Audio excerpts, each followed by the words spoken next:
Hi, everyone. Welcome back to the podcast. It's been a few months since we've done some, and I had mentioned when we did our last show that I'd be taking a break due to my husband's health. So we're doing our 2021 recap show, and I'm interviewing the same four people again. We're doing Lisa, Jim, Ken, and Mellie. And I think it's good for people to follow how their health is going. So you're going to hear from each of the four of them. And then I'm going to read some updates from other people that I've called or sent messages to just to see how they're doing. Because I know I always wanted to know how people were doing. So stay tuned and enjoy these updates. Thank you.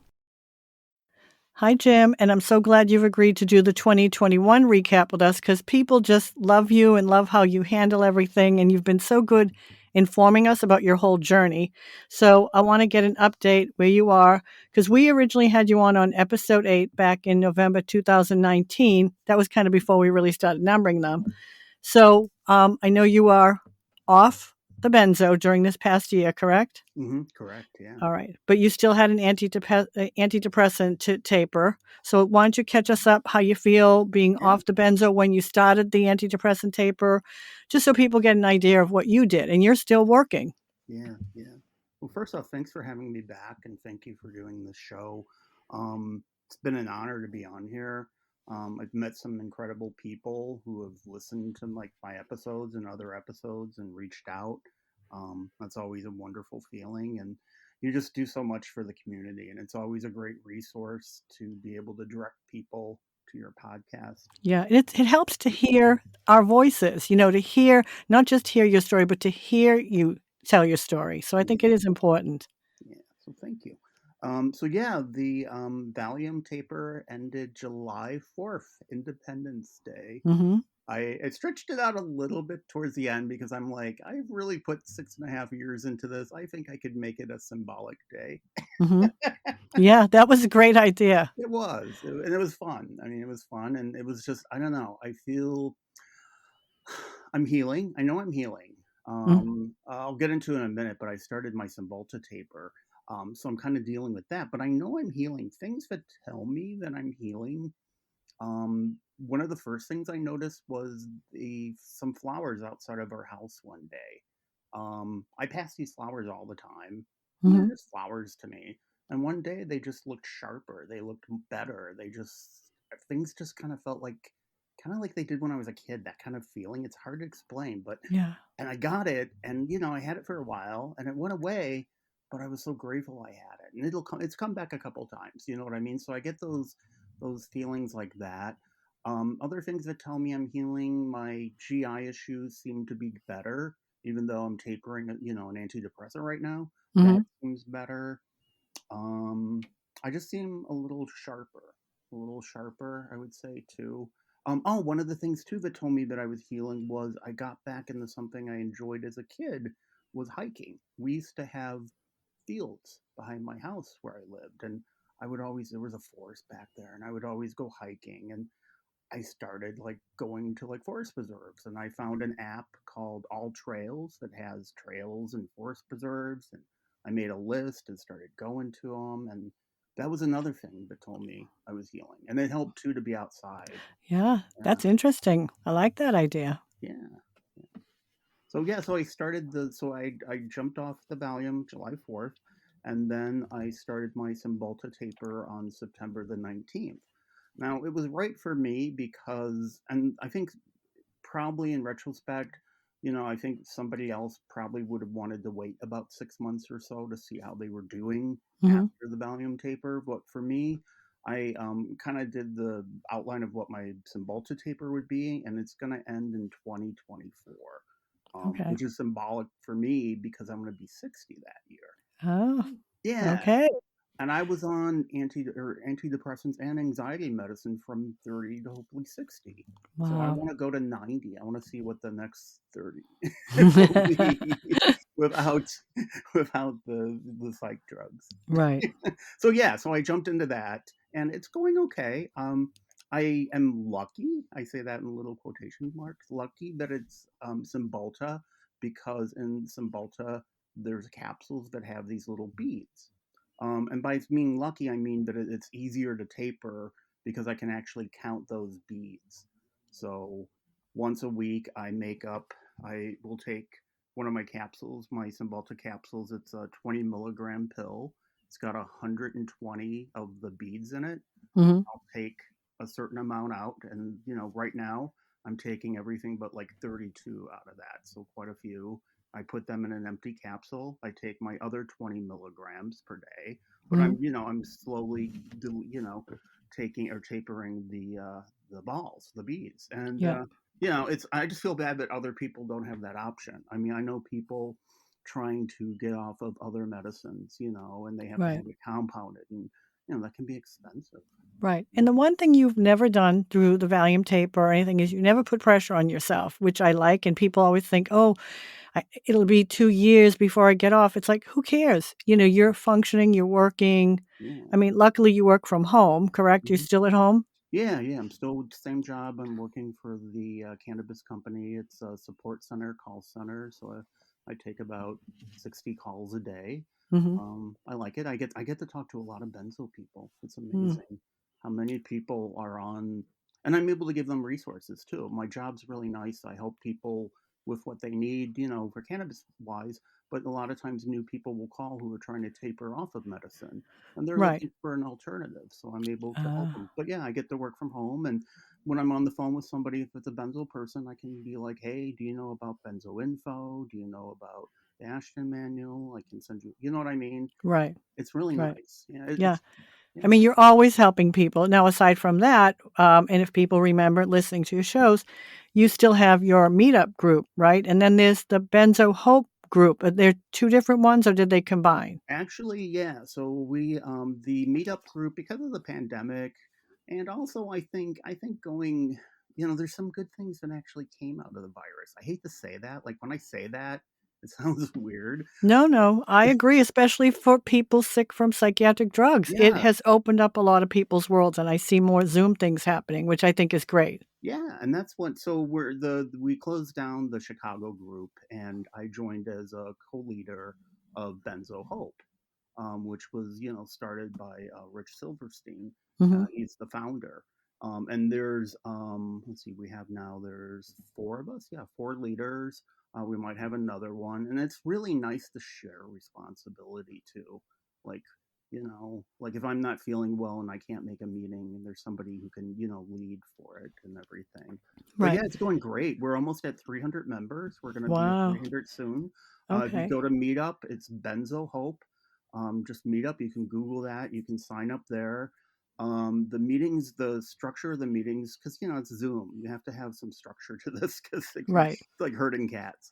But it's really great because we have like 10 to 12 people. You get like an 8 to 10 minute share time, which doesn't sound like a lot, but it kind of is. You get a share and you get feedback. If you want it and support, and it's just I don't know, it's been amazing. That's why I'm off. I would not be off the Valium right now had I not had the sort support group I started for myself, but also more I think this one, because this one has opened it up. We have people from around the world. We have somebody from Italy. We have somebody Wow. from Sweden. We have some, two people from England. People all around the United Yeah. States. I mean, when I started my support group, I mean, we were just all online and you'd see different countries coming in. It was great. So I think Zoom is, you get to see them and, you know, they can walk you. I mean, some people, you see their backgrounds and it's wonderful. I think it really, really helps. And you can almost see them sometimes getting healthier. Yeah. Can you see that? I'm Oh sure yeah. people can see that in you, getting their Yes. eyes, there's a little bit more sparkle in them. Their hair looks stronger and healthier. Their skin looks better.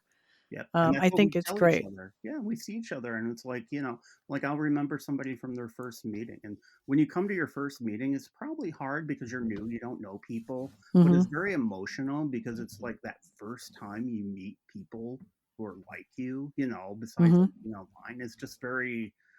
It's hard. I get chills. I mean, I remember first time I found other people was just just meant so much. Right. But yeah, it's people come to their first meeting is emotional and stuff like that, or sometimes people don't talk; they just kind of want to listen, which is Right. fine too. Yep. But then you see them like 5 meetings later, and symptoms have improved, and they're doing this and they're doing that, and their taper's going well. And you don't have to join if you're tapering too. Anybody, we have people who are protracted, which is Mhm. really important to like stress. because I feel that like protracted, people are sometimes forgotten about, And they need help. Right, Yeah. they need the support. What about, do you ever get people's, support people coming on just to hear other people's stories? Yeah. Yeah. Good, good. They need there's the ones that really need to hear the suffering, Mhm. in fact, I did a Zoom, with one of the support groups online, and you could see that somebody brought their husband in to Nice. listen, and it's important, like, it's real what we all went through. Yeah. Well, one of the shows that we did before I stopped doing them because my husband's sick, I did a show on setbacks. So one of the things I mentioned were some medications that have caused people setbacks, and I know you've been having some ear problems. Yeah. But aside from that, you had taken Flagyl for another thing, and through the Benzo community, when I heard you took Flagyl, I got so worried. I'm like, "Is he Yeah. okay?" And I heard you did fine with it, which is why we always say we're all different. So for you, it actually helped, and we know there are a couple of others that had tremendous setbacks, that they're trying to heal from. Yeah.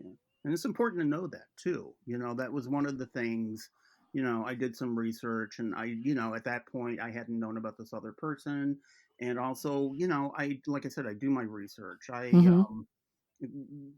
I've been lucky though. I've been lucky that I've been able to do some things that other people haven't been able to do. And I Right. don't take that lightly. That I'm happy with that. And I kind of have a high tolerance for things too. Right. Right. Yeah. No, you've been great and you've been open. And I think one of the things people have to learn when they hear your voice and how kind and gentle you are, that one of the things you did is you have a good relationship with your doctor. You never went in angry. You went in kind and to educate, correct? Mm. Oh yeah, definitely, definitely. And Yeah. that's the issue I'm having with my ear. I I'll be real quick about it. So I have a neti pot. It's not one of those pots that you do sideways. It's Mhm. actually a bottle and you kind of blow it up into your nose. Well, me being me, I squeezed it too hard one day and got water into my eustachian tube. So that it's been clogged. But so many people have issues with pressure like this and ear issues. I mean, I've been, and like I said, whenever something I research it, but I don't go to the extreme where I try not to be obsessive, if that makes sense. Mhm. You kind of find a happy medium. But yeah, so my ear doctor, I told him about this and everything, and I had a test done, and he's in the loop and everything, and he agrees that it probably is that, but how do we give me some relief from my symptoms right now? Right.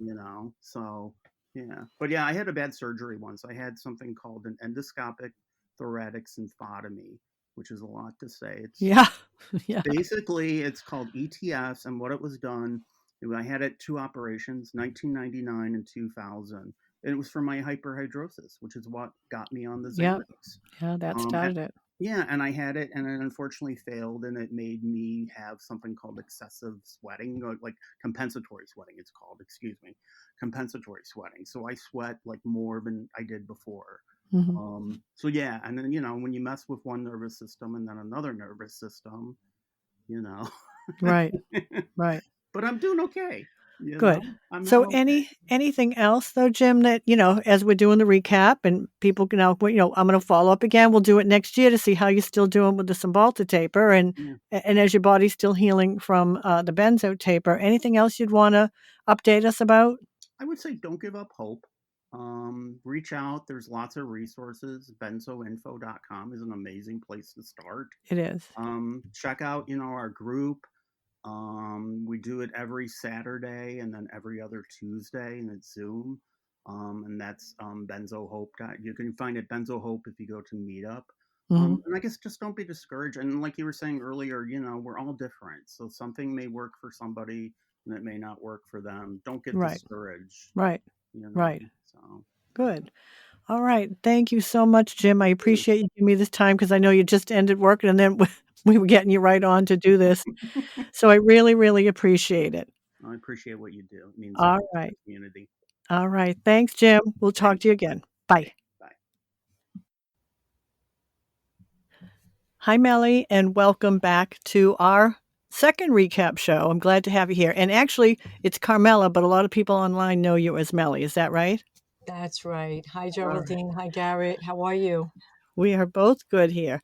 So you and I haven't talked. We've been, a little bit of messaging back and forth. So even I'm excited to see what's going on this past year with you. And I actually listened to the last recap show, and it was really interesting to listen to that. And I want to kind of compare a little bit. So if I Mhm. remember right, February 26th of 2020 was your first day benzo free. Is that right? The 27th was the first day benzo free. I think the 26th was 27, my right. last Took benzo. your last 26, pill. yeah. Okay, perfect. Um, and at that time, when we interviewed, it was the excitement of being the first day. But when we did the recap show, you were Mhm. talking about the difference in your weight because you were 82 pounds, and at the recap show, you were 91 pounds at 11 months out. So, and then some of you had some pre-existing health conditions, Right. but some things were getting better. Yes. Because I want to just mention the POTS was better, the burning in the extremities, the brain zaps gone, the tightening Yes. in the throat Gone. gone. Yes. So, what in this year, what is left? Because you did have some pre-existing things with the interstitial cystitis. What is left? Oh, and also pain, if I remember right. You had pain from the time you were Yeah, young. actually, that was one of the reasons why I was put on the benzo. I had gotten ill and developed fibro and just chronic muscle joint pain from a really bad virus. And they gave me the benzo to help me sleep because it was going to put me in a restorative sleep. So I took it, and then gradually over the years, it was just increased. But so yeah, my pre-existing conditions are there; they're manageable. I'm not in withdrawal anymore, and that's the big difference. So um, I don't have the issues that I have with taking the benzo, where I was becoming sick when not taking it. If you follow, and I didn't even know it was because of the benzo. I would just get tightening of the throat in the middle of the day, and just feeling really bad, and just shivering, shaking, waking up at 3 in the morning, nauseous, heaving over the side of the bed. So all of that's gone. So I'm not in withdrawal anymore. All of the Hmm. other little things have gotten better. But I just do want to say that a lot of people, they don't realize that your pre-existing conditions are still going to be there. Right. You're not going to miraculously not have diabetes anymore, or whatever your issues were before, they're still going to be there. It's just that you're no longer in withdrawal or having them exacerbated by um, tolerance withdrawal, or the medication, if you will. So everything has gotten better. I'm no longer in withdrawal. I don't have that tightening of the throat. My POTS is better. I'm just dealing with regular life like any other 62-year-old might. Right. Um, Is your pain better? Because your diet, one of the things we talked about before, and especially because of COVID, that you had the time to be eating right, you were home doing everything, and I'm assuming you're still doing all of that now this past Yeah, I year? mean, I have slip ups every now and again, like most people do. But Yep. my diet is pretty good. I'm on a low histamine diet. If I venture out and I do something thoughtlessly and have something that's high histamine, I am going to suffer. Histamine was an issue for me before benzos. I just Right. didn't know that it was histamine. Mhm. I'm constantly going to allergists and having food issues prior to that. So it was just all made worse by benzo withdrawal. So yeah, I'm watching my diet. I have put on another 2 pounds, which is great, and maintaining it. I feel a little different in my body. I'm no means a big girl, but a Right. pound or two here and there, I do feel it. So that's all better as well. I'm able to tolerate more foods. Um, Even though I keep it low histamine, I can eat more. So that's good.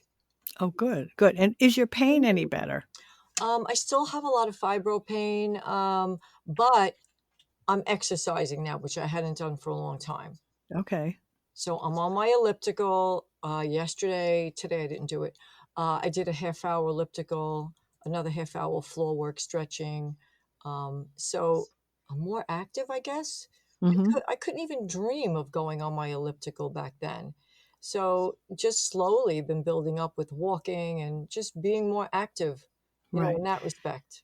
So is that what's going on this past year, is that you're exercising more? Did that start this past year? Yeah, that started recently, actually. I Okay. did it, and then I stopped doing it because I was traveling, and then uh, got the flu in November, so that was a little bit of a setback. Had Yeah. some other family issues with other people being unwell, so that was a little bit of a distraction. But yeah, so I'm back on um, exercising, elliptical, being more active, which is great. Um, and I just feel mentally better. Okay. I do. So, I feel mentally better. Like I'm not frazzled. I don't have that tightness in the throat. I don't have anxiety. It's just life now. right. That's wonderful. So, one of the things I want to mention, because you and Art have gone to Florida a few times, and I Yeah. keep missing you when I'm there. Yeah. And when people are sick and they're home and they're suffering, they think they'll never have a life. But yet you and Art have been able to go down there, and you're going, are you there now? Or I didn't even ask you where you are right now. Are you I there now? no, no, no. I'm in actually COVID has just put a spin on everything. And Hmm. Arthur's hematologist, oncologist, really does not want us going to Florida not right now because of COVID. So I had booked a condo for 3 months, and I'm supposed to leave in about a week or two and Hmm. stay until the end of April. So our doctors, both of our doctors, because I have an immune deficiency as well, put the kibosh on that. So I just had to cancel it. I am in contact with the landlord. I will be going. I don't know. I think this Omicron, which really hit my family hard and has been spreading through my family, Hmm. just put a reality check in for us. We would have been there physically. We would want to go, and we would be okay to go, but the doctors kind of put a stop on it. So Right. we Right. will be going, but we won't be going now. So it'll be a month, maybe it'll be 2 months Yeah. down the road. But so yeah, travel, which was halted when I was sick, is now. I don't even think twice about it. If I want to go, we go. Good. And how is Art's health? Let's catch up on that because people are following your story. How is his health? We were at the doctor yesterday. He's been about 14 or 15 months on this ibrutinib, which is medication similar to what your husband's been on. He was on Kyruta, I believe. Um, Oh, yeah. that, So that, he's doing an immunotherapy? yeah, he's doing that. And it took a while. It took about a year of being on that, and he finally got it good. His bloods are good. His counts are good. Yeah. Unfortunately, these medications, as you know, cause a lot of side effects. So, That's um, why Joe only went 6 months with it, and he had to stop. So, I mean, if his Merkel comes back, I don't know what we'll do. I don't know. well, Hopefully there'll be another one. there are other monoclonal antibodies you could try, or Right. immunotherapies rather. So this is helping him, but it comes with a host of side effects. So Right. with each side effect, he'll take a medication for. So yesterday they just added something for the high blood pressure that it's causing, Okay. and a whole bunch of other things. But what's the alternative? He's got to be well. Exactly. You got to live. Right. Right. Yeah. Right. So we So one of the things that I want to mention, and hopefully I will see you down in Florida, because we yeah. won't go till I'm waiting. My sister has to get her knee replaced again. So once we get that date, we'll go down and take care of my mother and my sister. Um, is that one of the things people worry about, that they've been sick for years and they've lost their careers, and Right. where are they going to pick up? And you sent me the most beautiful, beautiful bracelet for Christmas, and you have an Etsy shop now, and you are very talented. And I want people to know that you have this creative ability. I don't know if you had it before or because of all this. I'd like you to talk about that, because there are some people that have developed these amazing businesses as a result of getting sick. Yeah. Well, So what is your site? How would somebody find you? it's Lovely Girl by Mellie, and it's on Etsy. And I did it because there were other people in our Facebook groups within the Benzo that started doing that, and I was getting inspired by them. And I'm Hmm. like, gee, I could do this. And I've always been very creative. I did all my curtains in my home, and they're just beautiful. I did, furniture work. I always was very creative like that. So, Hmm. um, being a dental hygienist, I just have a lot of dexterity with my hands. So I started doing the bracelets and giving them out to family and friends as gifts at parties. I would go in with 50 bracelets and hand them out. And then Wow. started getting addicted and doing it because I found it very soothing and relaxing. And I would just do it at night.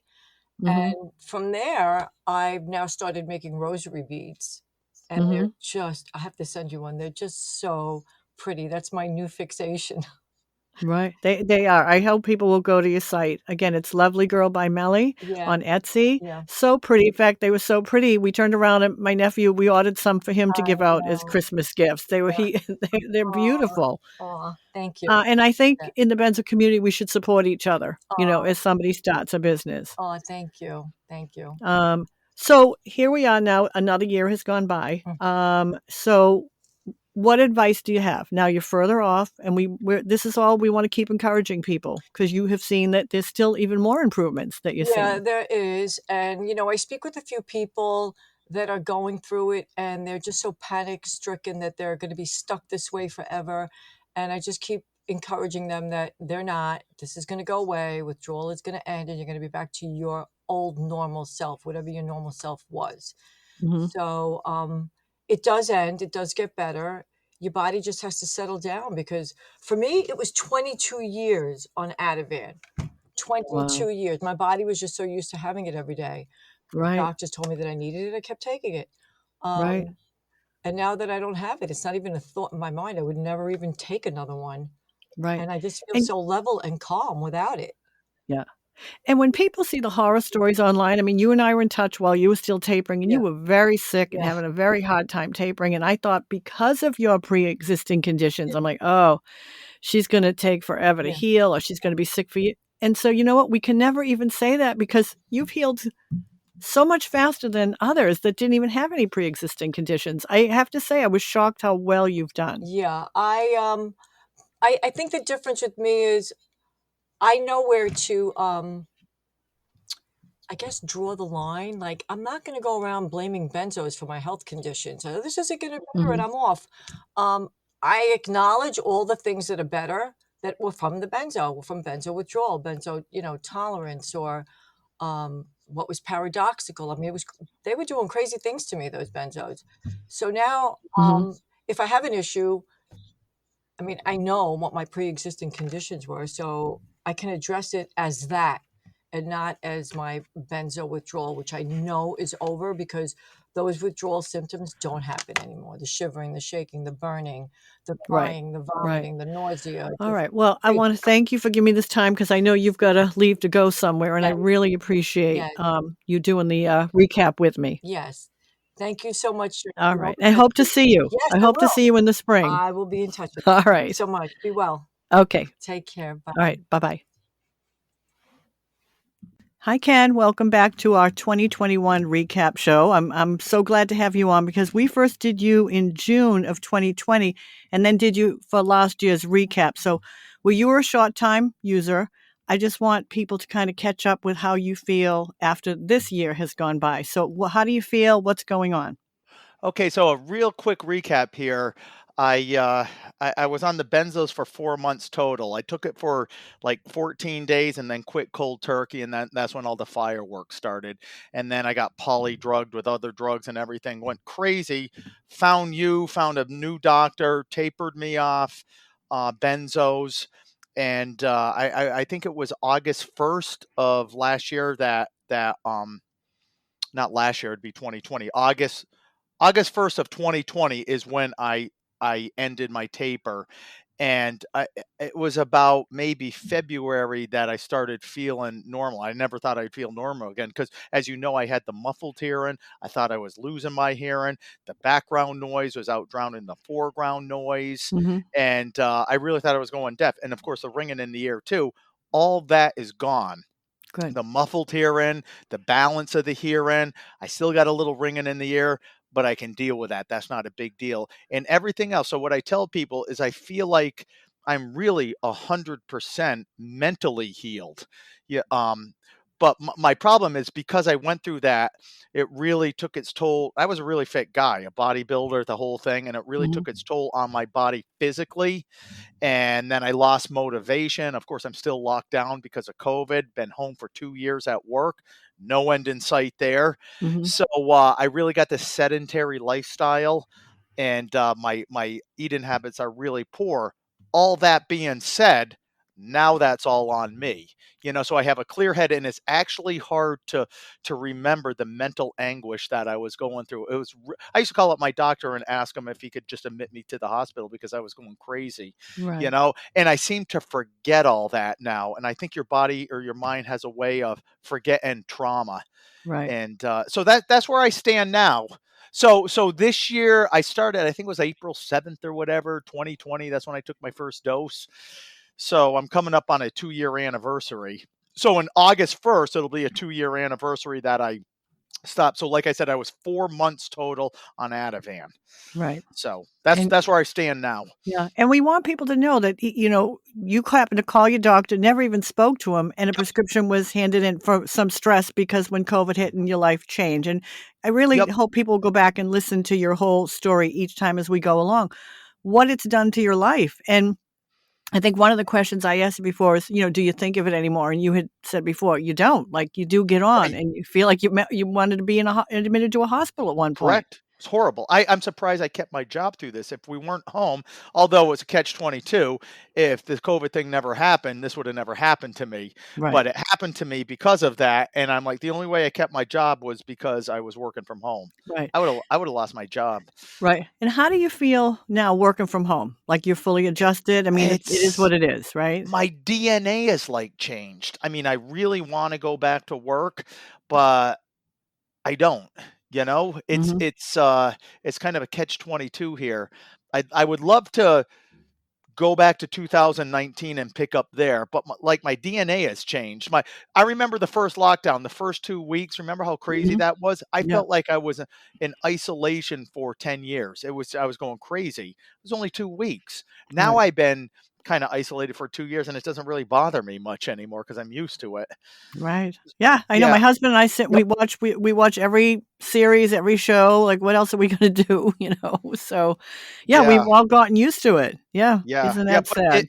had I listened to the doctors, and I tell you what saved me was finding Benzo buddies, and Mhm. then remember I ordered your book. I think it was the Ashton manual. I gave you the wrong zip code, and you called And me, that's and and then we that's how we talked. got Yep. in touch, right? See, that was a good error you made. And that's yeah, and then I got a new doctor who happened to be a friend of mine. I coach baseball with him, and he was spot on, totally got it, understood it. So between all those, had I just listened to my original doctor, and I swear they should be thrown in jail, but that's my opinion, how Mhm. careless they are prescribing this stuff because it ruined my life. I'm better now, but physically now I got to get myself back Right. physically, Right. and that's my project this year. So mentally, I'd say 100%. I even drink alcohol. I had a couple beers last night. I Right. go to rock concerts again. I film rock concerts. Right. And I did that over the weekend, and I could never, with my hearing the way it was, I could never go into a loud situation. And I everything's perfect as far as that's concerned, Good. mentally, hearing wise. So And when I know we talked briefly, when you do drink, you're very careful, you never overdo with it, right? no, not I gotta tell you, because I was one of those social drinkers. I didn't drink every day. I mean, Right. I could not drink for 3 months and not have a drink. If there's something to do, like a concert or a function or whatever, then I was kind of one of those, like, I drank a lot. I drank a lot of beer. That's all I drank was just like Mhm. light beer, and I enjoyed it. I like sipping, and I just enjoyed the whole alcohol thing, and it really affects me differently now. Like my tolerance level, and I guess it's a good thing. I'm older, but it really affects my tolerance. So 1 or 2 beers, it really, Yeah. I can feel it now. Right. Well, I'm not a drinker, but I have had Yep. other people tell me they will have a drink occasionally, but yep, they cannot drink like they used to. So, yeah. And I guess that's a good thing, but if I, because when I would trim down and strip down my body fat and all that kind of stuff, I would just stop drinking, for Mhm. 4 months or whatever because I couldn't. But it was voluntary. It's because I wanted to. Mhm. And this wasn't voluntary. This Right. was, I felt like it was forced on me, and not because I'm like, I don't need to drink. But I want to drink if I'm at a wedding or if I'm Right. here or if I'm there. I want to have a couple beers, and I can do that again. I Right. guess I can do that again. And Yeah. my sleep is that was another huge problem I had was my sleep. And my sleep is, oh, it feels good to have heavy eyes and fall asleep. I didn't have that feeling for over a year. Mm. It was so, and I never had a problem sleeping. And my Right. sleeping is getting back to normal. It's not where it was, but it's a lot better. And Good. I think it's just going to get better. So Right. yeah. So you're I'm gonna say one of the lucky ones in the sense that, this happened to you, so now you're more cautious in your life, but you didn't lose a marriage, you didn't lose a job. Right. There are so many that have lost so much because Right. of this, and you were just a short-time user that first 2 weeks, and it Yep. turned your life upside down. It should be, and we've talked about this before, it should be like there should be PSAs about the dangers of benzos, just the way there is with oxycodone Mhm. and opioids like that. If I banged my thumb and went to the oh, we got to give you some oxycodone, I said, well, no, I don't. I'll just take Tylenol because I know. But Mhm. this, I really thought it was a glorified Benadryl. Yeah. Because I used to take Benadryl sometimes to relax and, at night once in a while. And that's what I thought this was, just a glorified Benadryl. I had no warnings, even because I picked the prescription up through the drive-through. Yeah. So I guess the pharmacist is supposed to pull you over aside and kind of warn you the dangers of benzos. But like I said, I called up my doctor. I said, maybe you can give me something for stress. 20 minutes later, I get a text on my phone saying your prescription's ready at CVS. So I go through the drive-through, pick up the prescription. The prescription was 1 milligram of Ativan 2 times a day. So that's what I did off the Wow. bat. Yeah. That dose. And then when I stopped cold turkey after 14 days, it was a living hell. Yeah. And that's when I found the benzo boards, and then eventually found you and found a new doctor. And I really thought my life was over because I had the blurry vision, my balance was off, and of course I had the hearing issues, and all that is gone. It's Right. all gone. It's all healed up. So the one thing you would want to say to everybody, because probably at this point, to recap you next year, you're good. You're good to go. Now it's like you said, it's on you. Is Yep. to encourage people, if you had to do like a taper all over again, I've Yep. always said get your body healthy first, because we see so many that are sick after years and years and years, and you weren't even on them for years, and look what it 4 did to you. months. 4 months. 4 Yeah. months, and look what it Yep. did to you. So your last words of encouragement, to give people hope, to know that no matter what, you're going to get better. What would you say? Yeah, well, if you're on a taper, so what I was, and I really forced myself to have an impeccable diet. I didn't drink coffee, and I was actually running, and I was lifting a little bit. But I used to look forward to going to the gym and look forward to running. It let off those endorphins that you actually crave. And when I was doing that, I was just forcing myself, and I hated it. I was struggling and hating it, but I know you gotta move. And another thing, and I didn't get a lot of sun, a lot of vitamin D. You need to get out and get Mhm. vitamin D in the sun because of the sedentary lifestyle. I was inside. So I think, to me, if I could give anybody advice, do that. Have a healthy lifestyle. You know, move, walk, run, lift. You don't have to lift a lot, heavy weights, but just get your body moving and have a good diet. I think diet is the key to everything. Right. Right. So I do too. I do yeah, too. so yeah, to expand on that, so I was down to 153 pounds, and I could not gain weight. I look like a skeleton. I could not gain weight. And now that it's over, so after it was over, I'm like, I gotta gain some weight, but I gained it back wrong, you know? Right. So I'm actually, if it makes any sense, I'm worse physically today than when I was going through the taper, if that makes sense. But do you think that's only because of COVID and you still working in the house? Because I know when you and I first talked, you had this amazing regime of going to the bank and going for coffee and doing Yeah, all the the gym and post running. office and Yep, the gym yep, before you went to work. yep. And is it because of lockdown? Like this, like you said, it's on you. If COVID hadn't happened, you'd be very active and you would have stuck to a good diet. But we kind of all got Absolutely. lazy. Yeah. Yeah, absolutely 100%. And the thing is, I think so if I didn't get prescribed the benzos, Hmm. I would have got out of that little conundrum that I was in. It was just um some I should have meditated or something like that, or whatever. But if I got through that little hump of stress that I was going through, I would have been fine. Right. I absolutely. But you added the benzos. I took them too long, where I got dependent on them, not knowing, stopped, and then that's when all the fireworks hit.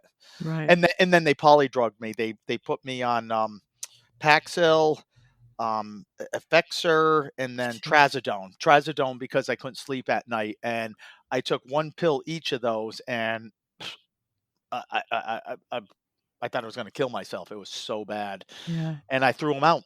And then I started the taper, because if I just did that 14 days and say I knew you or somebody who could guide me, or even my doctor who prescribed it, because when I went back to him, I said, I think I have a dependency on the Ativan. And he goes, oh no, you weren't on it too long. It's Mm, 14 days. yeah. So had at that point, he says, okay, you need to go on a taper. So besides the Paxil and besides the Trazodone and the effects, or instead of prescribing me all that, he should have just put me on a nice taper plan at that time after 14 days, and I would have been so much better. Right. But Ken, I didn't know. I can't remember when we did the recap last year, because Yep. I think I had asked you, did you ever contact that first doctor? Were you going to send him a letter? Did you I ever? I did not, I was so bitter and angry for so long, but right now it's like there is no way. I don't. It doesn't even bother me anymore. That was that. Right. Like I said, my mind is complete, because my mind wasn't right, and I was so bitter and I was so angry. I thought my life was over, and I just wanted to go after that doctor. I wanted to sue him. You can't do that, but you know what I mean. I Right. wanted to just make sure he knew how much I suffered. But then after I kind of healed up, I go, all that's going to do is reconjure up all these old feelings. And why go down an avenue like that when you don't have to? So I don't care anymore. Right. I will never But go to him. I right. will But never go here's the to him. thing: Yep. is he still doing it to other people? True. Like, True. we should send him the podcast, have him listen to it, and maybe he'll think twice before he ever does it to somebody else. Just so. I don't think I know this guy. He was an arrogant guy. He's one of the top doctors in Hartford, and Mm-hmm. I know this guy. And I remember, because I'm not anti-vaccination, but I'm anti-over-vaccination. And I Mm-hmm. remember, at 50 years old, he said to me, he goes, "You're a very young 50-year-old. All my, no medication, all my numbers, flying colors, perfect numbers." He goes, "But it's time for your booster shot for tetanus." And I go, "Well, what do I need that for? I don't want it." I didn't want it. He goes, "Well, what if you step on a nail?" I go, "Well, then I'll get a tetanus shot, but what do I need it now for?" Mm-hmm. And he almost had me talked into getting it against my will, and he knew I was adamantly against it. And that's, instead of kind of respecting my decision and say, okay, here's the pros and cons, Right. he was pressuring me, Right. saying, yeah. And that's so if he heard this podcast, he would just think I'm an idiot. Yeah, well, when they Yeah. don't want to listen, but yeah, I- I mean, you hope he Yeah. isn't doing it to more people. That's the only He thing you can hope for. Yeah, he probably is. He's probably done this before. And Mm, so, but what am I going to do? right. I know. I know. I, I I think he know. would think I'm a buffoon. That's how he was kind of an arrogant guy. He's smarter Right. than me. Yeah. Yeah. Well, you should see what we go up against in the state house, where they That's think where I would, we're the yes, idiots.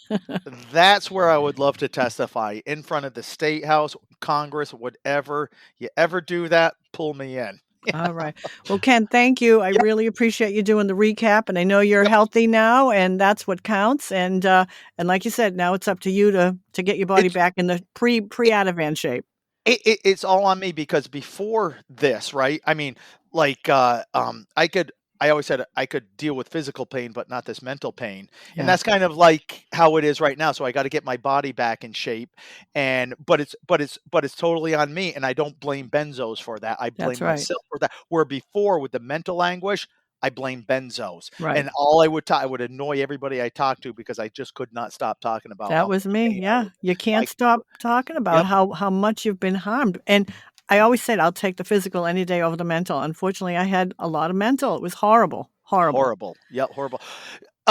Geraldine, you want to meet maybe in 6 months or a year again, and I can tell you how I'm doing on my physical part. So All we right. should keep Yeah. this going. Then you know Yep, what? We will have you next year yep. for our 2022 recap then. All Please do, righty.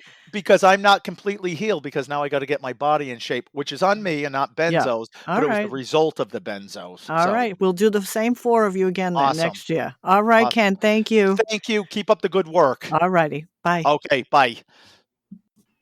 Hi, Lisa. Welcome back. I have been dying to get your update because normally we'll talk on the phone or something, but neither one of us have had a lot of time. So we did you back for episode 28.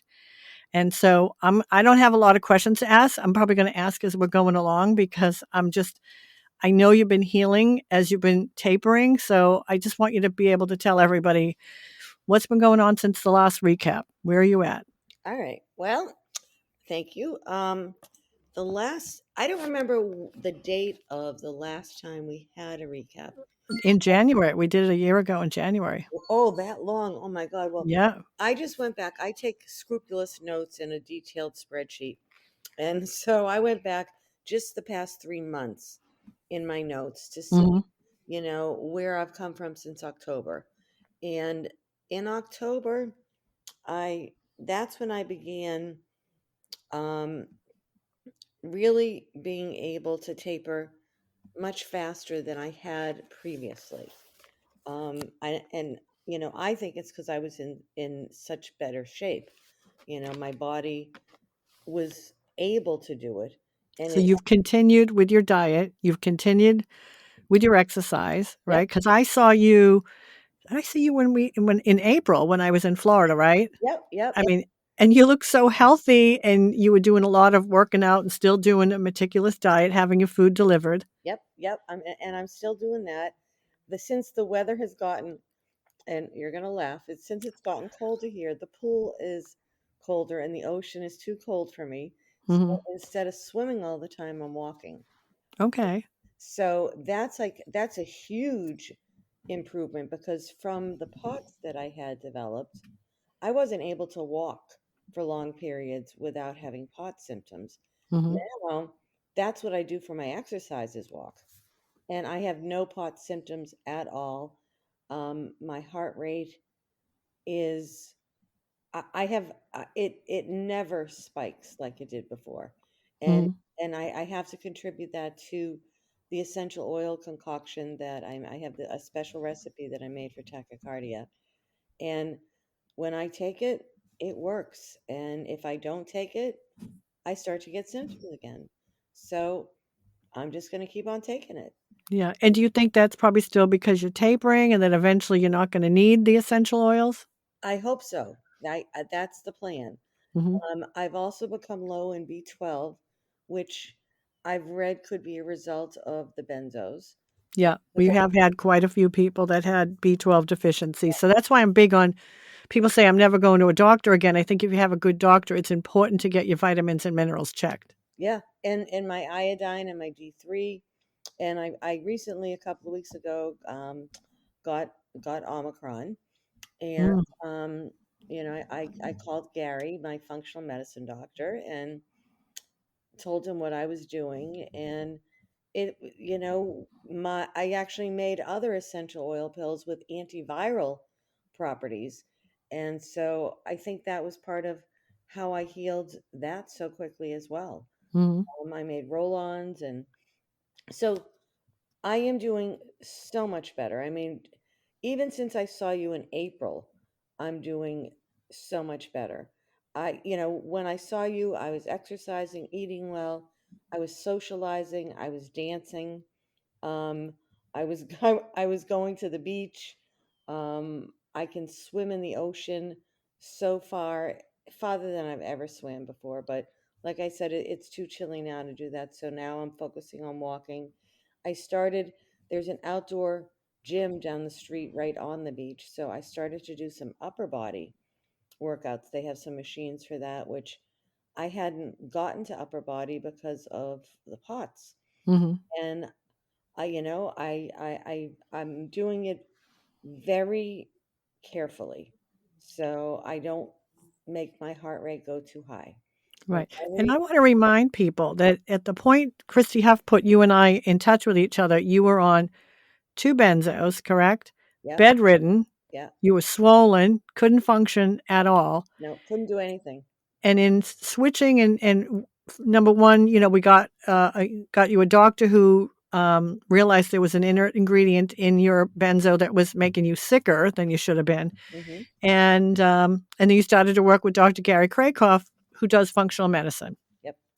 and he said, "Hold your taper, Hmm. and let's get you feeling better first." And I'm a big believer in to taper from a sick body is too hard, and now you've only been getting healthier and healthier, which is why you've been speeding up your taper. Is that right? Plus all the good stuff you're doing for you, that works for your body. Well, and it feels like my body wants me to speed it up.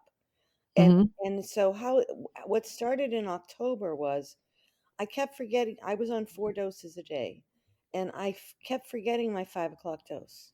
So after a week of forgetting it, I said, "Well, obviously my body doesn't want it." Mm-hmm. I wouldn't keep forgetting it, and I would have symptoms, and I didn't. So that gave me a sign. You know what, Lisa? Your body's telling you it's time to go faster. So I went down to 3 doses a day. Mm-hmm. And I looked at the Ashton manual, and at the dosage level I was at, she recommended 2 doses a day. So I switched over to 2 doses a day, which was a game changer. And did you up the amount of the other 2 doses, or you just cut out I that just third dose? cut them out. So I just divided what was in the third dose. I divided Right. it in half, Mm-hmm. added it to the morning dose. So now I have 2 Okay. doses. And what it's done for me, like psychologically, is I'm not tied to my phone alarms going off every 4 hours. So it's like it made me feel like I graduated to a level where like the bell doesn't have to ring so much in between classes. Like I have to take responsibility for it myself. And it just made me feel better. Like it made me feel like, oh, I can see the finish line now. Mm-hmm. Like I went from 4 doses to 2 doses. I'm getting there. Right. And And you're still dry cutting using a scale, right? Weighing out what needs to come out? yes, and that I've changed that a little bit too. So because my body seems to want to cut more, starting in October, I went very, very slowly for the whole month of October. 1/100th of a cut a day, which is really, really hard to cut on a jeweler's scale. And it is so much work and so time consuming that one day I ended up, I make 2 weeks at a time. I started at the wrong end of the box. And so I ended up cutting three 30/100ths off of the dose, and I didn't recognize I had done it for 3 days. And I had no withdrawal symptoms at all. And I was like, okay, well, let's wait a week and stay at this, but just cut a 1/100th a day and, wait a couple of weeks, see if it catches up with you. Well, it never caught up with me. So I was like, oh, this is pretty good. Mm-hmm. Why don't I do more than 1/100th a day and see what happens? And so I started doing that. And so now what I've done for the past 3 months is I'll do a big chunk, and then I'll do other smaller chunks, but still not the 1/100th. So I'll do like 4/100ths, like basically wherever the pill ends up weighing, if it's within 5/100ths of weight, I'll just use it because it's just so much work, and I'm so sick of cutting the pills. Right. I just want it over with. And I know we have to go with what's going on with our lives, but do you have a guesstimation of when you're going to be off? I'm trying to figure that out. So my goal is I want to be off as soon as possible, which isn't possible. So I have to go with my second goal, which is as fast as my body will let me. So at this point, if I continue at this rate, I'm tapering more than 10% a month for the past 3 months. And I've been exposed to mold, and I have mold inside of me that Mm-hmm. that I'm using supplementation, working with Gary to detox from, which is causing night sweats. Well, night sweats are my withdrawal symptom. So if I'm going to have night sweats anyways, I might as well have night sweats and withdraw at the same time. I'm, I'm sweating. I might as well sweat. Right. So I'm like, okay, so I'm going to continue to do this faster pace, and hopefully I can be done with this in 6 months. Okay. I mean, Yeah. I And mean, again, no pressure on yourself. You're just kind of hoping. I'm hoping and praying that my body's going to allow me to do this. So right now, my morning dose, I'm down to less than a quarter of a 5 milligram plus the rest of it. That's the Hmm. part that I'm tapering.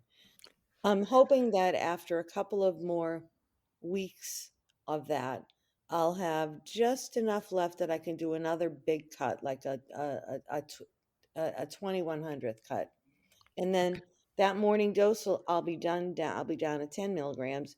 Then I can do the same thing with 5 milligrams of my nighttime dose. Okay. So, Lisa, one of the things, because I know you eat all organic, you're alone, you don't have any help. And even during this, your father was on hospice and has passed away. Mhm. So, for anybody who says they're alone, they're under stress, blah, blah, blah, you have forced yourself to eat good. And then when you could finally get up and get out of the bed, slowly, and I know you slowly started to work out, what would you say to somebody?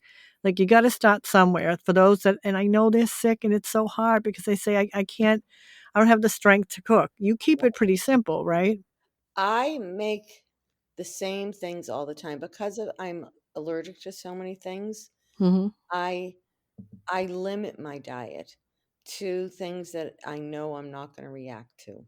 So it's a boring diet. Like if I was feeding a family and my children were young still, they'd say, "Ma, you always make the same things."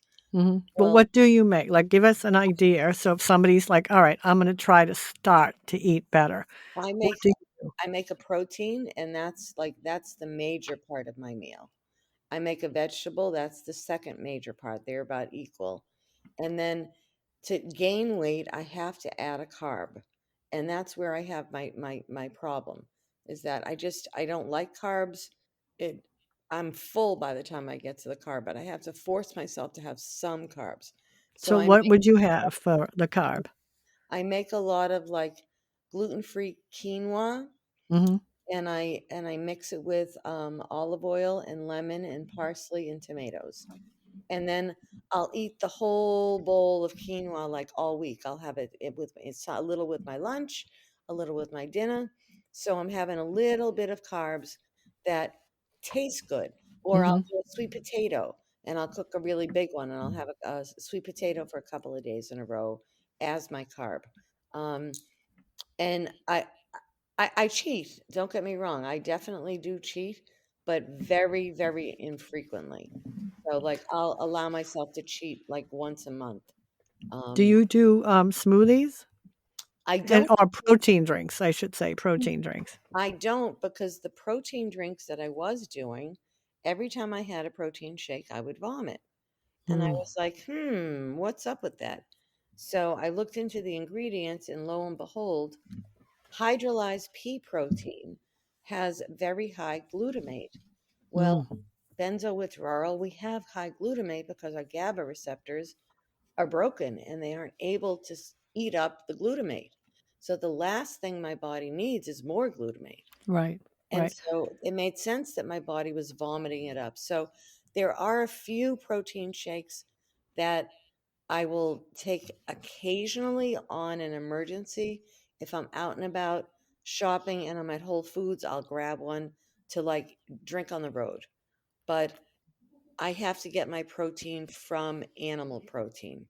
Right. I And I mean, look at I did vegetarian for a while. I only got sicker. So I think when we're sick, we need the protein. If somebody wants to go vegetarian after that, when you're healthy, that's fine. But I do think we need protein. it, So what's an idea of breakfast? so for breakfast, I do Lara bars. So Lara bars have between 3 and 6 or more ingredients. I pick the Lara bars that have the fewest ingredients. So if I have a reaction, I'll know. Mm-hmm. And they're made of dates, almonds, nuts, things like that. Mm-hmm. I'll also have because I do dairy free, I'll do coconut milk yogurt with chia seeds and flax and frozen mango and frozen wild blueberries. The wild blueberries are to help detox my liver, which is so busy detoxing mold and heavy metals and having to process the benzos that I Mm-hmm. need to support the liver. And Um, it's great. Blueberries are wonderful for the brain. I think they're one of the best things.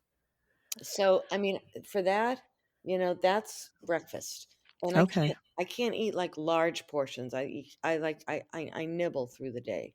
Mm-hmm. I like to do like lentil soup. Um, I made a bunch of chicken salad today. So, I do a lot of protein. Like, protein is my go-to. And that's what makes me feel strong and gives me that energy to be able to take a 1.5 mile walk a day.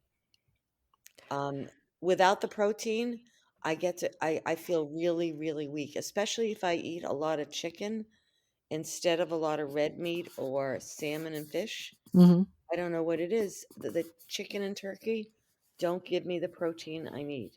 And I'm like ravenous. And I go back to because I'm like, well, I shouldn't be eating so much red meat. Well, it seems that my body craves it. And when I eat it, it makes me feel better and I do better.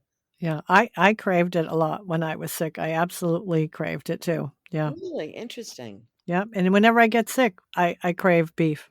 Yeah. Yeah. So maybe it's the iron in it, whatever is in the beef and lamb. I mean, I'm I'm half Greek, so I have to have my lamb. I Hmm. have my lamb like 3 times a week, and Yeah. I do lamb too. Yeah. I do a lot of salmon, a lot of salmon, either raw salmon or cooked salmon, and I take fish oil, and you know I I've changed and done everything to, like, I make my food my medicine. So if somebody offers me something like an orange cheese ball, even though I love orange cheese balls, I'll say no thank you right now, because I don't want anything to turn my body back into the sensitive one that couldn't function before. Right. And that's, I think, one of the things I want people to hear is, how ill you were. Like, can you heal while tapering? Well, you're a perfect example of that. You are not only healing, but you're thriving. Yeah. Relate, you the other night when I was texting with you, you're like, oh, I'm going out with friends. I'm going to be driving up A1A. And I'm thinking, wow, look at that. You Well, weren't even driving when I was down there before. I didn't drive for years, and I drove not only, I'm used to driving now about 10 minutes, and I always take the back roads. Um, that night, I had to drive all the way, I had to drive 20 miles in the dark. Wow. And usually I would be like, no way. There's no way I'm going to freak out. I can't do it. And I had no fear at all.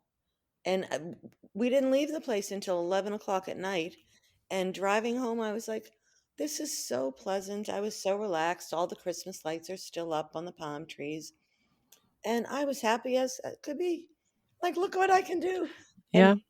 on top of it, the most important goal that I achieved in this past year is, my biggest goal was getting use of my hands again, and to be able to cut an onion fine and to cut potatoes and carrots. And I can do them all. I made a stir fry with a friend the other day, and I cut every single vegetable. And she's like, why are you smiling so much? And I said, I achieved my goal.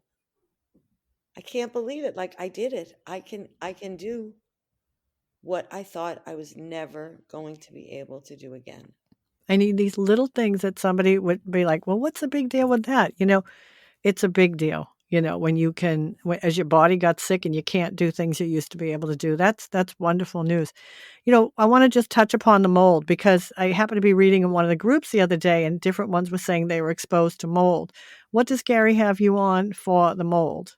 I'm on NAC and another pill called, let me get the name of it. And so the NAC is For like, the liver, right? yep, and it helps, pull the mold out of the body. Hmm. And then the other one is called Oh, phosphatidylcholine. phosphatidylcholine. Yes, Okay. exactly. And that produces extra bile to help break the biofilm of the mold. So I guess mold spores are covered with, I think of it as like saran wrap. And Hmm. you have to break through the saran wrap in order to get to the goods. Okay. And so it it made me feel very sick, very much like withdrawal symptoms. So, I had to have a call with Gary to discuss, what's withdrawal and what's the mold detox, since they're kind of overlapping. Mm-hmm. And really, it doesn't matter. Right. If if if And are you still in your? I know that you moved out of that. I love that place where you were living. We loved being there. Are you still at your dad's place? I am still at my dad's place, Okay. and I am dealing with so much stress. The AC's breaking, all the plumbing's gone, the sliders won't shut, like major stuff, Right. live electric wires. And I'm not, people are like, how do you do it? And I'm like, with what I've been through, Yep. this is nothing. Like, dealing with a broken air conditioner is so easy to fix compared to dealing with getting off of benzos, Right. that I have such perspective that, like, these are problems, but these are just little teeny bumps in the road. I know. Well, with all that I've gone through, with Joe being sick, people say to me, "How do you handle the stress?" But the same thing I say after what I've been through, these are minor things in life that, all right, we'll just get them fixed. Don't worry. Don't worry. We'll just get them done. So Yeah. I hope what we've done here tonight with you, and this is why I really want to I'll have you back again next year to Mhm. show people say, I can't heal while I'm tapering. Yes, you can. You have made the effort. You have made yourself a full-time job. Yes. So, and did you Yes. have a lot of support? No, you did not, and people need to see that you were alone, just ordering stuff on the internet to get yourself to the point where you could get out. Absolutely. And even now, when now that I can go out and I can go to a store, I couldn't go to a store because the lights were so bright and all the Hmm. people, and, it was like I would just freak out. Um, I can do that now, and I cannot just go to one store. I can like I used to do. I can go out and do errands. Hmm. Oh, And you're like a real person again while tapering. Everything's, you don't overdo, right? You never overdo. no, I can't. I won't allow myself to overdo. And when I do, I pay the price. Yep. I'm only halfway through my taper of a huge amount of Xanax. So, I'm not even down to, I'll be at 25 milligrams of Valium once I finish this little piece. So Hmm. I still have a long way to go in terms of the amount of drug that I have to take. Right. But you're living life. You're not in that incapacitated, Not at all. so bedridden, and it's okay. And nobody can tell. Like, when I tell them I'm disabled, they're like, "Why?" I mean, no one can see my neck injury, and Hmm. no one can see that I am going through benzo withdrawal. So I'm totally different. Before, you looked at me and said, "What is wrong with her? Oh my God, she looks so sick." Hmm.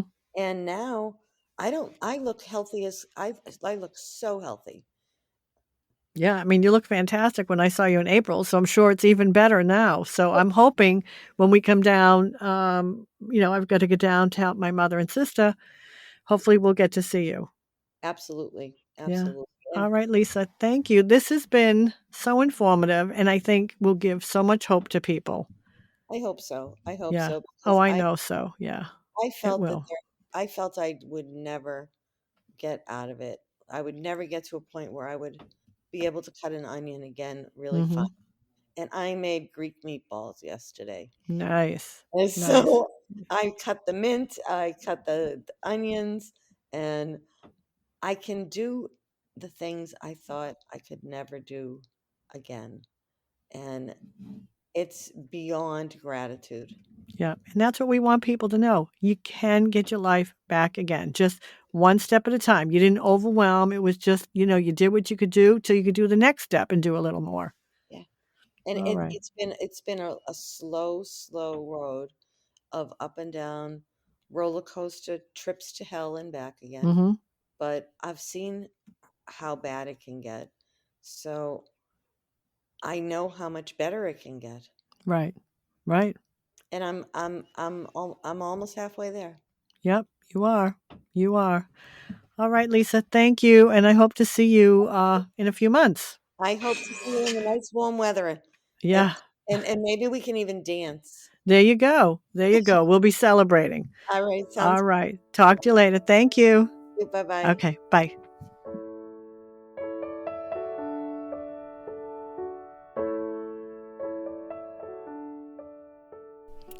All right, so we just finished the update with the 4 that I've been following, and I'm going to probably follow them again next year. And we've done, Mellie, Jim, Ken, and Lisa. And I think you'll learn from each of them, what they're doing for themselves, how they do their taper, or when they finish their taper, how they're leading their lives. But now I want to get into a few other people that we've done podcasts with in the past. I've called some or sent messages to some to get an update with how they're doing. So let me get into that. We interviewed Mellie from the UK in episode 7, and I actually called Mellie. We had a lovely chat, and we did that podcast back in November of 2019. Now, Mellie runs the organization april.org.uk, which stands for Adverse Psychiatric Reactions Information Link. She's winding down her charity, which I can't blame her since she's in her 80s and still such a powerhouse of information and advocacy work. Mellie has fought for years to bring awareness to medications that can cause psychiatric side effects. And one of her main aims is non-psychiatric medication that can cause psychiatric symptoms. She has organized 3 major conferences, is still giving evidence about medication safety, and is trying to change medical education so doctors can weigh out the benefits versus any harm before they prescribe a drug. It's worth looking at her website before you take a medication. You can go on her website. You'll see she has a YouTube channel and also Vimeo. You can look at her different speeches and what she's done. So again, at her age, she has done amazing work. My husband and I actually had the opportunity to have dinner with her when she and her family were here in Boston, and it would be worth going back and listening to her episode. She is a wealth of knowledge. The next one I wanted to do an update with is Lindsay, who was episode 16. We interviewed her in March of 2020. Now, again, go back and listen to her story, but Lindsay was prescribed a steroid, a fluoroquinolone, and then a benzodiazepine. So you want to talk about somebody who was harmed and sick. She was so sick that, back then, and I wanted to get an update to see how she's doing. She said, I took my last dose of clonazepam in 2009. I've been seeing improvements since that time. I am 71, so I had to work at it. I exercise daily. I use a steam shower nightly. I eat an organic vegan diet. I'm now enjoying life with my children and grandchildren. My husband and I are traveling in our RV. So grateful that God made our bodies to miraculously heal. If you are still suffering as you hear this, please know I have been there and life will return to you. Now, episode 20, I did D.E. Foster back in June of 2020. And yesterday when I was texting with D, he was actually traveling in the car, so we were trying to get some quick updates. So what he said is he's doing well. He still has some protracted symptoms at 7 years out, but they are improved. He has made great progress as the co-chair with the Benzodiazepines Action Work Group in Colorado. He's been involved in a peer recovery coach program for Benzos. He just did his 95th Benzo-free podcast and still has his website, www.easinganxiety.com, which is about supporting those struggling with the complications of anti-anxiety medications. So please listen to his podcast and check out his website. Now, the next one I want to do is Josh Fitzmaurice, who was episode 21 back in June of 2020. And Josh said, I am almost 5 years off. And although I have my battles every day, I try to do my best to push through and not let this control me. I started 2 companies throughout this journey. One is slickshades.com, which is SLYK, shades, SHADES.com. And the other is Timber and Flow, TIMBERANDFLOW.com, that has helped to take my time and attention and redirect my focus. Things continue to change, and I'm still hopeful for a full recovery one day. I try to take life one day at a time and live by the motto, this too shall pass. My advice would be to find something you are truly passionate about and focus as much energy as possible into it, and the days will go by quicker and healing becomes more bearable. So really, I'm going to suggest go back and listen to Josh's podcast, episode 21. Josh was on I believe it was Klonopin, and it really harmed him. And that's why I always say a lot of us have stomach issues because these drugs can harm you. And from his bed, he started to learn how to make sunglasses. So people often, I've seen on the groups, people saying, will I ever have a career again? I've lost so much. And Josh has, these companies are amazing. And, Josh lives here in Massachusetts. He's on Cape Cod. So if you love Cape Cod stuff, look at his websites. And I believe fully in supporting Benzo people. I want to do an update on Rose Yisha, who was episode 33 that we did in March of 2020. She says, hello all, I'm here to give an update since my interview on the Benzo Awareness podcast back in March. I have successfully discontinued gabapentin. I was first prescribed this medication in the aftermath of my acute withdrawal from Klonopin in 2019.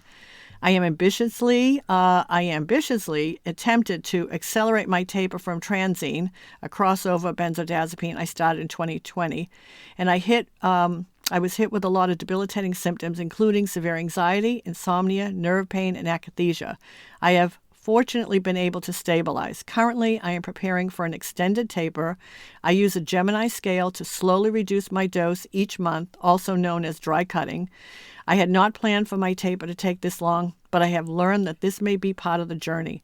I have been on benzodiazepines for almost 2 decades. I feel fortunate that I have the support of an amazing community. Due to the lack of medical support, finding the proper resources to safely discontinue my medication has undoubtedly saved my life. I would like to extend my support and solidarity to the many individuals and their families who are affected by the benzo injury. My mission is to continue spreading awareness about the potentially disabling and deadly consequences of taking benzodiazepines as prescribed. So that's all of them. So now I thought, okay, should I do an update on myself since we had taken a break? I went to Florida back in April because my mother is 93 and requires a lot of help. She's a polio victim. She only has the use of her left arm, and she's had colon cancer, which has added some complications to her life. So literally, the day that we arrived, we got a call that my husband's PSA count was very high and that, as soon as we got back, they wanted to start doing tests. But prior to us leaving, my husband was having chest pain. We made him go to the hospital. And because they wanted him to stay overnight and do some tests and whatnot, he checked himself out. So thankfully, his internist had called him and had said, you know what, I'm going to schedule for your nuclear stress test as soon as you get back. Which we did. We arrived and he's like, I'm going to cancel that. Thank God we didn't, because he ended up, his LAD was 100% blocked. He had 2 more stents put in. And then once he did that, we had to start the process of all these tests for the prostate. And because of the heart issues, you're not supposed to have like even a biopsy, anything that makes you bleed. So he would have to go in the hospital just to go in to have like a prostate MRI. And long story short, my husband had prostate cancer, and they said that we couldn't wait. We wanted to be able to go back to Florida and help my mother again. So as all the tests were taking place at the beginning of October, they told us no, that they were going to book him for November 3rd. So we hung up the phone and booked to go to Florida and went at least for 3 weeks to get down and help my mother. So he's had his surgery. And then we had the Massachusetts State House hearing, which I was going to have some Benzo people here so we could all do the Zoom hearing together. But my husband was not in great shape. So the hearing took place on November 8th. And now my husband's still recuperating. He's had a little bit of setbacks with infections and whatnot. But I guess it takes the body time to heal. And so I've just been taking care of him. So I am planning on trying to get a few podcasts done right now because I do have to go back to Florida again. My sister is going to be having her knee replaced again since they put in the wrong size knee. So I'll be taking care of my mother and my sister. So I think the reason I'm saying all this is, I've had a lot of stress. I try to control my stress. I should be exercising more. But again, like Ken said in his, I'm responsible. I haven't been eating perfect. I haven't been exercising. And I do feel better when I do all of that. So I've got to get myself back on track. So that's about it. I like I said, I always have things for me. I have signs that I pay attention to, like when my neck and shoulders get stiff, when my breathing gets a little off. I know it's time to kind of pull it back in and protect my body. And I'm a little run down, to be honest. So anyway, that is the update. And Garrett, anything else to add with what's been going on with us? Hold on, he's just going to get on here. Like what? Well, I mentioned the State House, so that all took place, and we are still waiting for an answer on that. Correct? Yeah, which no matter what, you have to get an answer. What's today's date that we're recording this? The 17th. So you're 2 weeks away from what we call Joint Rule 10, which basically requires whatever the committee is that had the original jurisdiction over the bill needs to have a report on the bill by that date, which is the first Tuesday or Wednesday in February.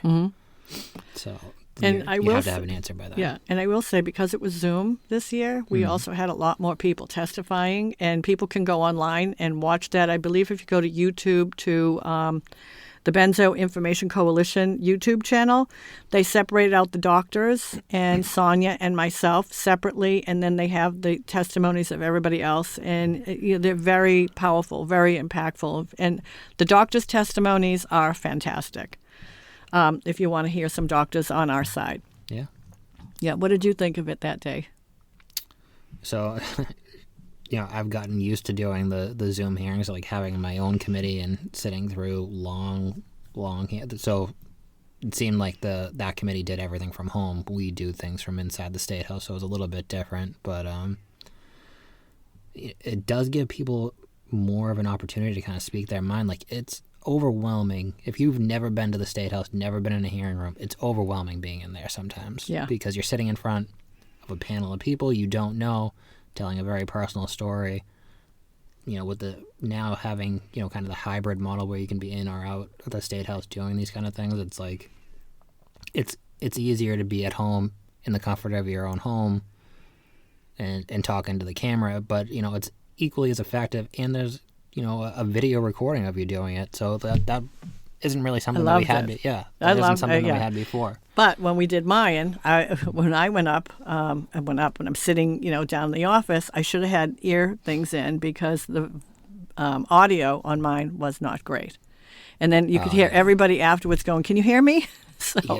And you were next door over in your place, so if you were here, maybe you could have said, "Hey, stop for a minute," and you were kind of wishing that they stopped me and let me start over. But I never really understand why they don't stop people when they're so we have like an excellent IT department that, if there is something going on your end, they can help you out. And for whatever reason, I think just because the hearings are so long, they're like, just let her get her thing out, and maybe it's an issue on our end, and we'll hear it, back whenever we listen to the recording, which is what a lot of committees will do. Like, they'll let you get your testimony out, but really they're just going through the motions, and then like staff will go through the video and written testimony after. And I would say the best part of the Zoom hearing was that all these doctors that don't even live around here could testify on our behalf, because we've never been able to have anybody testify on our behalf. It was always the doctors coming in against the bill. And so for that... Well, they've always been able to submit the written testimony, but there's something about being there in person to, put a face behind it and, a little bit of emotion. Yeah, because we have doctors write on our behalf, but that's different. And are they going to read them all, every single person on the committee? So this was by far fantastic to see them and hear them speak on the suffering that people go through was amazing. Yeah, I loved it. Yeah. I would love to always do it that way, but I'm hoping, I have hope we're going to make it through this time. I really do. I mean, I do too. I think it's difficult for things to pass their first time through, you could say, okay, well, we've done this a bunch of times, but we're on our fourth. Yeah, so the first time was a late file. It really never had a shot then. And then you had like a new chair, and now again you have a new chair again in this committee, which I don't know why there's so much turnover there. But he's a younger guy. He understands the issue. Mm-hmm. It seems like he's going to be there for a while. He knows it's been in his committee over and over again. It's one of his bigger hearings. To set aside a hearing just for one bill is a difficult thing. I had to just do it recently, and it's like, well, it really puts a stop to your committee. So you pay extra attention to it. Mm-hmm. So I won't be surprised if it gets through this portion of it this time around. What happens after this? If it goes through, then what happens? Well, it depends. So they would give it a favorable report, is what it's called, and then they would report it out to the clerk's office. The clerk's office would then decide where it goes next. So it may go to House Ways and Means. It could go to Healthcare Finance, things like that, and they give it like a second look where they have different experts in that committee where they look at the impact of passing that kind of bill, and then it starts bouncing back and forth between the House and the Senate for it to be voted on. And do we ever speak again? No. No. Okay. No, it only has one public hearing. Okay. And then, obviously, if it ever got to the floor, it would be part of a floor debate. Okay. All right. And then we invited to that? Or that's still all debating between them? Well, so Good difficult question. to say in COVID times. Are you invited to that? Yeah, I mean, so the Massachusetts State House I think is the only state house in the country that's not open to the public right now. In some sense, that the public can't just come in and watch a public debate anymore. We do have cameras on 24 hours a day as they're in there, so you could be there that way, which is just as good. It's not like you can speak during a floor debate or anything like that. But. Okay. All right. Well, thank you. It's good that we have you for that update. All right. So that's the end of our 2021 recap, and we can only hope that I can start getting a few more done before I leave. I know Garrett's always after me to get them done, but it's between getting people and his schedule. I mean, he's even though he works at the State House, he's busy, even working from home. So, all right, everyone, I want to thank you for listening, and I want to thank you for always the comments that we get. Continue to subscribe to the YouTube channel. That will help us, bring it up when people are searching, even on the podcast app. And that's the end of the recap show. Thank you.